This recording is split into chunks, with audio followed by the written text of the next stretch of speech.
Marco, qual é a contribuição que uma pessoa que tem uma vivência artística pode estar trazendo para a educação?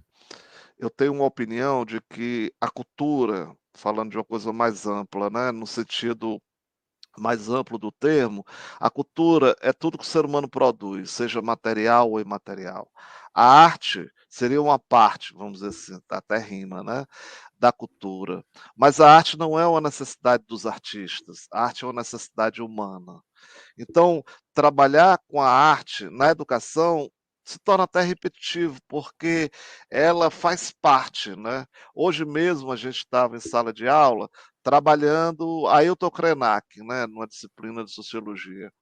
Então eu estava trabalhando sobre povos originários, que eu tenho alguns trabalhos, né, com povos originários, trouxe o pensamento filosófico, a mundivisão de Ailton Krenak, e estava mostrando de repente uma exposição minha que eu fiz há pouco tempo na Europa, sobre os indígenas do Ceará.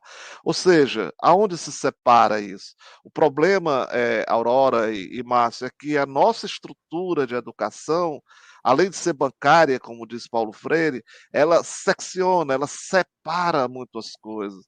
É uma cultura muito positivista, muito funcionalista, onde as disciplinas, a gente chama até de grade curricular, elas estão muito fincadas, elas estão muito separadas. E a arte, ela faz com que a gente misture. Hoje, por exemplo, na disciplina de projeto social, eu estava mostrando o filme do Lázaro Ramos chamado Medida Provisória. Puxa Sim. vida, aquele filme suscita uma série de debates na sociologia, na filosofia, na luta antirracista, no cinema brasileiro, na sociologia, na antropologia, na cultura, etc, etc, etc. Então, quando a gente começa a ver a educação dessa forma, quer dizer, não é só a informação, não é só a matéria, né, não é só o conteúdo, mas na formação do cidadão, aí você encontra até na matemática, eu digo até na matemática, eu amo matemática, mas até na matemática você tem arte, né, na física, na química. E como é que você junta isso? Como é que você estrutura isso? Como é que você faz desses conteúdos, conteúdos que estão próximos às realidades.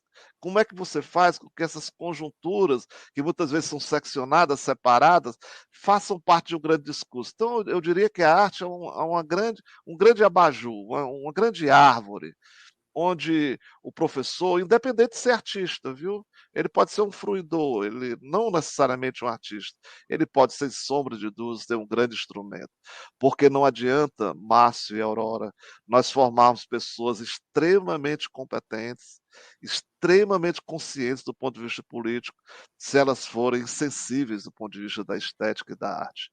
Então o cidadão, a cidadã, ela é, antes de tudo, competente, tem que ser, a educação tem que formar competência. Ela tem que ser consciente, porque ela não pode ser alienada à realidade política, social, mas ela tem que ser também sensível.